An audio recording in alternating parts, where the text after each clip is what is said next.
Welcome, everyone, to the School of Mental and Behavioral Health information session. For this session, we are going over the application best practices. I truly hope that this information is helpful as you are applying for your Master's of Art in Counseling program.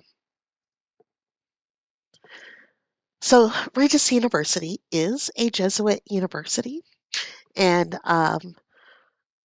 that meaning our faculty members do a good job of weaving in the Jesuit values. Listed below are some of the Jesuit values that are talked about the most. If anybody were to ask me if you're living your life like a pretty good person, you are already displaying these particular values. Cura personalis, care for the whole person. I will say that this is so important, especially when working in the healthcare environment. Being able to see, your client or your patient as a whole person, and not just the injury or the condition that brought them to your practice, just really provides so much dignity, for that client, for that patient, being able to truly listen to um, what their whole goals are and coming up with a plan to treat them as a whole person really separates um, a practitioner who is just focused on the one condition compared to a practitioner who is seeing that patient as a whole. So I definitely appreciate Cura Personalis being part of one of the Jesuit values. Becoming the best version of yourself. So already having an interest in going back to school, learning more in regards to the mental health industry, you are already, you know, showing that particular value of becoming the best version of yourself. Um, Challenging the status quo is another. Um, Social justice is another value that is probably talked about quite often, especially for this particular industry. And we can only hope as our students are learning more about the mental health community that they are able to, you know, talk to others in regards to mental health. Maybe other people will have a better understanding when another person is going through their mental health journey and be able to provide a little bit more grace and understanding. And that is, helping with a social justice aspect. But I bring this up now because um, we will see later on in the essay prompt it does talk about, you know, if any of the Jesuit values resonate with you and how it resonates with you. So please definitely feel free to take a little bit of time to go over the Jesuit values, see if there's one or some that resonate with you. Um, and like I said, that will help you out as you're doing a portion of your essay. So, with the application, we do require that the candidates complete the online admissions application. If you haven't already done so, you would just go to regis.edu/apply. It probably takes like a good 5 or 7 minutes, but it's just basic demographic information. But once you have completed it, it will actually open up your application portal. So this here is the applicant compass. And when you're doing this, please note that for our program, um, it will ask I am A or N, adult learner seeking a graduate or doctoral program. In one moment, as my computer is um, running a little bit slow today. But when it asks for what area of study interests you, you'll want to actually select healthcare. I know other schools may have counseling underneath the umbrella of education. We are actually under the umbrella of healthcare. So, like I said, once you've completed your online application, it will open up your application portal, which will look like this.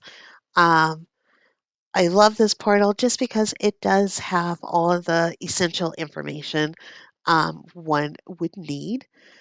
So, the first thing that I would like to point out is when you scroll down about halfway, you will see where it has an application checklist. And with this checklist, you'll be able to click on the different links to upload your resume as well as upload your essay. And when you go to the essay one, you can also go in the upper left-hand corner. It says click here to view essay instructions. And with the essay instructions, you will see that there are 3 questions. Each question has like 3 or 4 sub-questions. You're still going to write in a normal essay style or format. They don't specify what type of essay format, but where it says the cap is between 1,000 and 1,500 words, that is for the essay as a whole, not for each question. So again, you'll complete your essay in a normal essay format. Again, the essay as a whole, the cap is between 1,000 to 1,500 words. But you just want to make sure that the content of your essay is basically answering these 3 questions and their sub questions.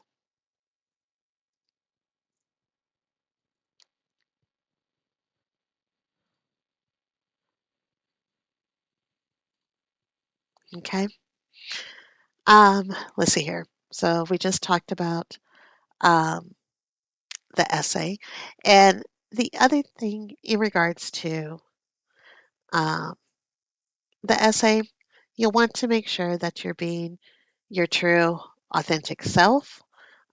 This is your opportunity to reflect on your journey and what about the mental health industry has resonated with you.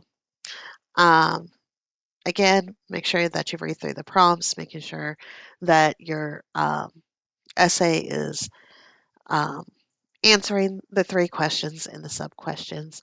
One of the things that I suggest to people is um, as they are completing their essay, or once you feel that, yes, it is done, feel free to have another person that you trust read through your essay. And if they are able to read it, understand it, see your big picture, then that is a good time to go ahead and let go.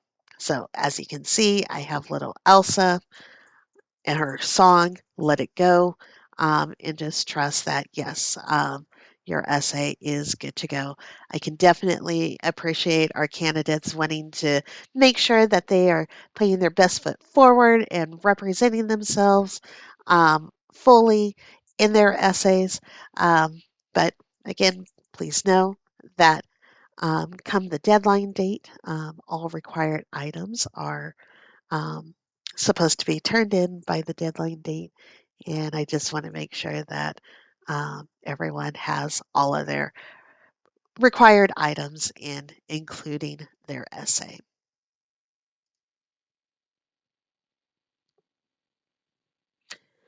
So, with our program, the GRE is not required.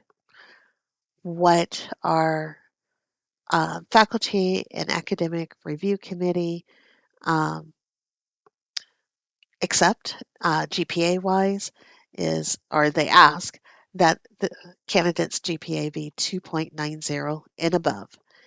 If the candidate's GPA is a little bit less than 2.90, they just ask that they submit an additional essay, up to 500 words, basically explaining what contributed to your low academic performance during um, the time in which you were working on your bachelor's degree. What steps have you taken to rectify this? And um, what can you do to be a successful um, graduate? Um, so, like I said, if it is a little bit lower than 2.90, you would just complete the additional essay. And I do appreciate that we have this because our faculty, our academic review committee, they do understand that people have had a past life. But if they're able to articulate, what was going on, what they have learned, what steps they have taken to, strengthen themselves academically, then they are more than willing to take a look at that essay. We do ask for the candidate's most current resume or CV. And I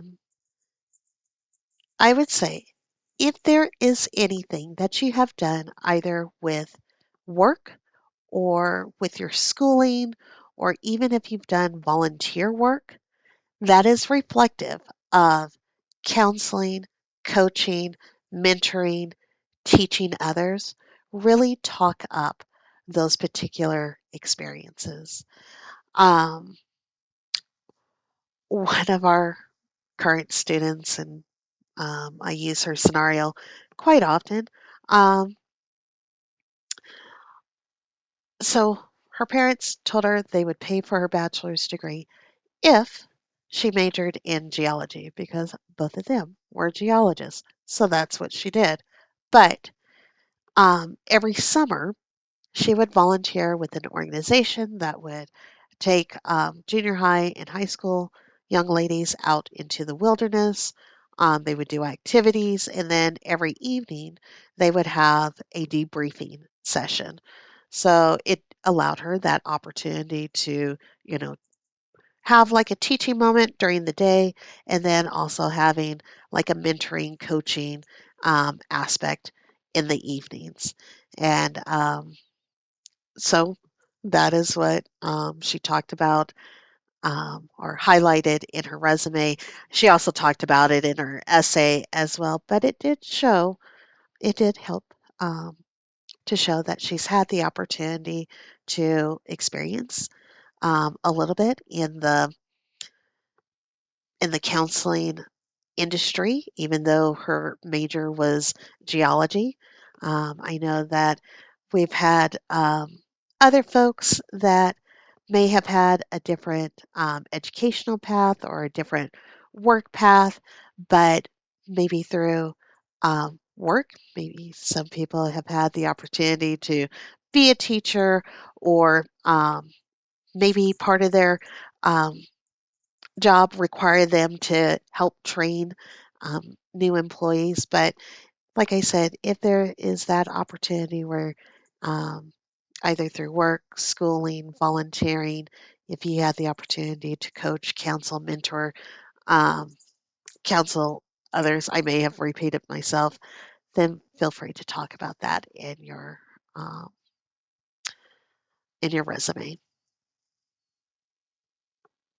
Transcripts and recommendations. So please note, we do ask for the official transcripts from the institution bearing your bachelor's degree. Official transcripts mean that the transcripts have come directly from that institution over to Regis University. Um, we can use your unofficial transcripts. So if you have um, your transcripts and you send it to us, it will be an unofficial transcript.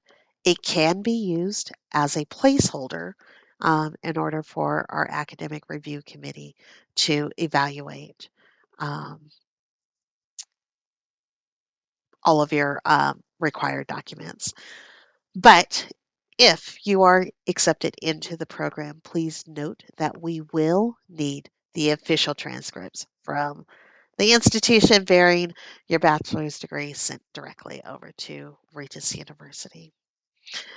Again, grade point average 2.90 and above. If it's below 2.90, you will be asked to complete the additional essay. And then recommendations, we only require two. It can be either two professional or two academic or one of each. So, with the professional recommendation, if there is a manager, supervisor, director who has witnessed like your professionalism, time management, how you interact with others, leadership skills or potential leadership skills, communication skills, both written and oral, that would be a strong recommender. The same holds true for academic. If there is a faculty member who actually knows you and has witnessed those same skill sets, that would be a strong academic recommender. Excuse me.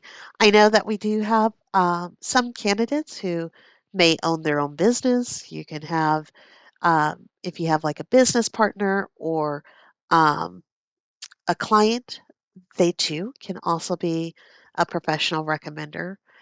When I was talking about volunteering, especially if you have volunteer um, in an area that is, close to like counseling or it's part of the mental health industry, again, a supervisor, manager, director from that volunteer organization can also be a professional recommender.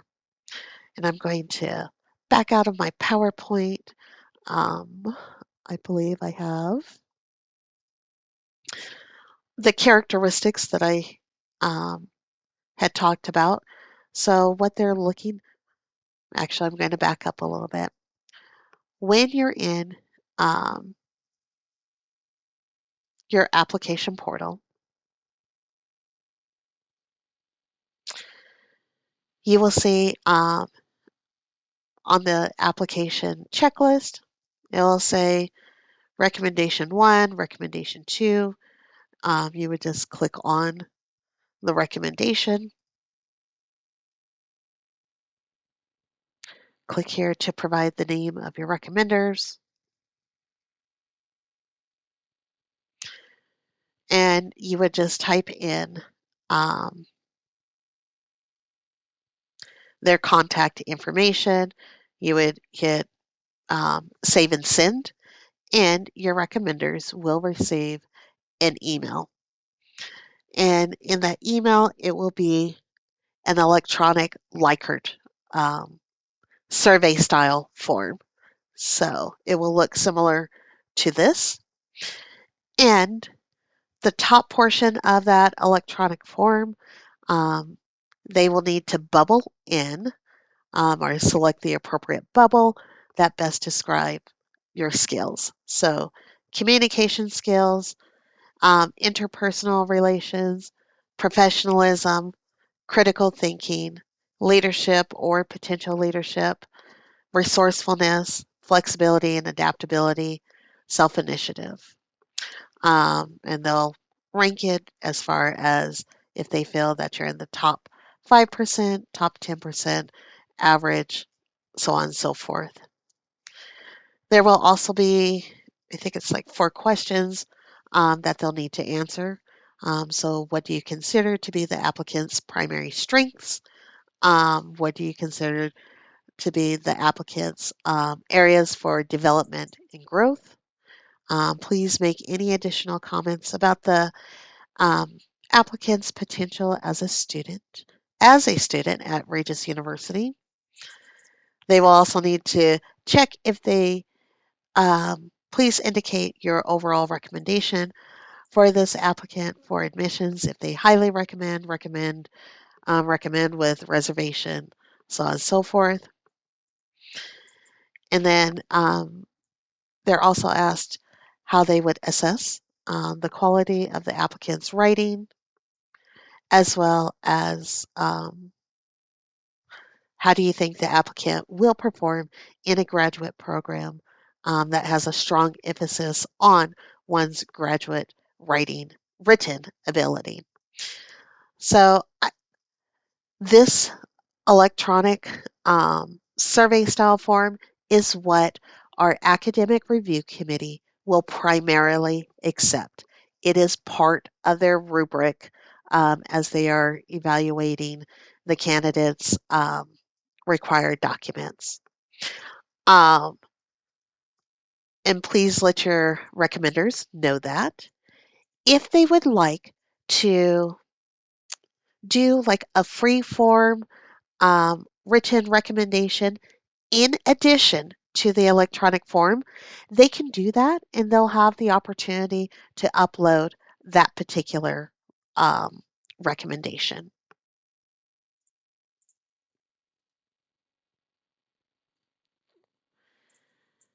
So I usually suggest to people um, as they are going through their checklist, and please note, a candidate can submit parts of their required documents as they're going along. You don't have to submit everything all together as a bundle. We are currently accepting applications for the spring of 2026, as well as those candidates who are applying early for the summer of 2026. And the deadline is on September 15th. So, September 15th, we will need everyone's required documents in. So, please let your recommenders know that their recommendations need to be submitted no later than September 15th. If you want to tell them September 14th, just to be on the safe side, I would recommend that. Um,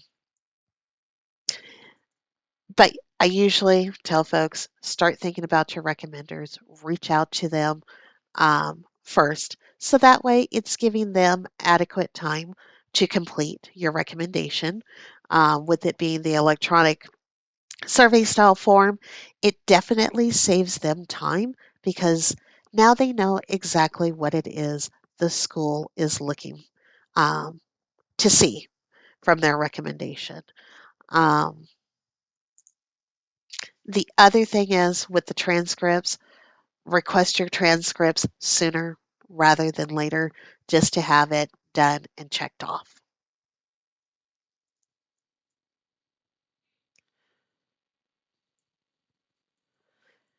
So, again, September 15th is coming up. Please know you still have adequate time to complete your online application and all of your required documents. So, what is going to happen is starting on September 15th, is when our academic review committee will start evaluating everyone's application and their required documents. If your required documents are not received by September 15th, your application will be held until the next deadline, which is in January 15th. And that will be for the summer start or for those who are applying early for fall. But for right now, to keep it simple, we are accepting applications for the spring of 2026. Those classes start in January of 2026. The same for the applicants who are applying early for the summer of 2026. And the deadline is September 15th. Um, so, again, starting on September 15th is when everyone's documents will be evaluated by our academic review committee. It usually takes them about 2 weeks to complete the review. They will let me know who to invite to the in-person interviews here in Denver, Colorado. So the week of September 13th, I will communicate with all of our candidates via email who has who have been selected to participate in the interviews and who have been denied being part of the in-person interviews. The in-person interview date is on Monday, October 20th. Um, we start at 8 o'clock a.m. We are formally done by 12:30 p.m.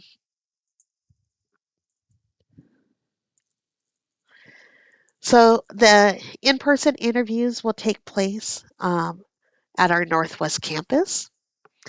Um, it will be faculty that will be engaging with our candidates, and it's actually a pretty fun day.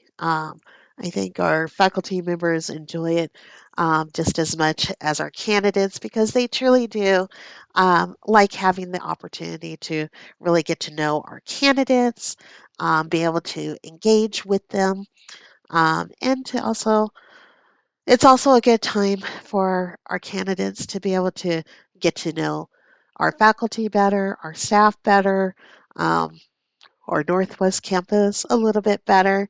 And so that way, our candidates, if they are selected to be one of our students, it also gives them the opportunity to see if they would like to hang out with us for the next 2.5 or 3 years or more, depending on how quickly or how slowly a person navigates through the program. Um, like I said, we start at 8 o'clock a.m. There is a meet and greet with the candidates and the faculty members from 8 o'clock a.m. until 8:30 a.m. The candidates will participate in small group discussions and a reflective writing piece. And I will say, with the reflective writing piece, it is um, total old school. We'll give you a pretty awesome pen and a piece of paper um, to write your response in regards to how the interview day went for you. As far as the small group discussions, just know with this program, um, we actually have a nice variety of candidates. We have some candidates who may have just graduated with their bachelor's degree in psychology or human development, um, as well as candidates in which this might be their second or third career change. My two favorite students back when they were candidates, it was actually for their retirement occupation. Uh, so, like I said, we do have a nice variety of students, candidates for this particular program. And I say that because with the small group discussions, what's going to happen is um, the candidates will be in groups of 6 to 8 people, and there will be one faculty member with each group. The faculty members will actually rotate to each group with each new question. But with the questions, it is just general questions. They're not going deep into any principles or theories. And it's, again, mainly because we do have candidates that are coming in from different educational and career backgrounds, but faculty is just seeing how well the candidates are able to articulate their their answers and their thoughts. How well are they engaging and communicating with the other people in their groups? And I absolutely love the small group discussions. I know that our candidates come in a little bit nervous. I completely understand, but I will say this much. What normally happens is they start getting into the questions and the discussions and having a great time, and then I usually have to come in and tap on my little microphone several times to let them know that we need to wrap up the discussions. But I say that because the candidates really do end up having um, a good time with the small group discussion. Again, we just ask that the candidates come in being their normal, authentic, genuine selves. Um, and anyway, so in person interviews, that is the next step after the evaluation.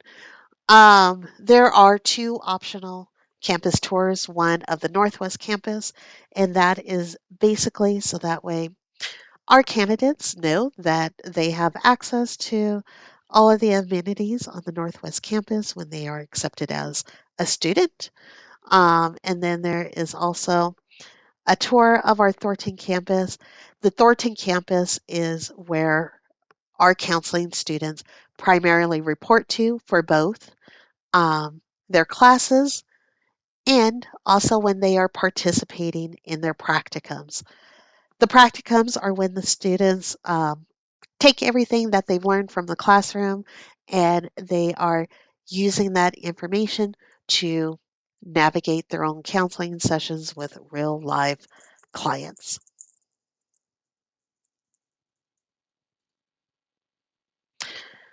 So, um, both myself in admissions as well as our faculty, we try our best to provide events for our candidates so that way it gives our candidates the opportunity to get to know us better, to ask more in depth questions in regards to either the program or the industry. Um, and it definitely helps them as they are completing their um, required items, as well as for our candidates to make a good, educated decision for themselves if Regis would be a good fit for them. So, our next event, and it's one of my favorites, is the Healthcare Experience Day. This is going to take place on Tuesday, September 16th. And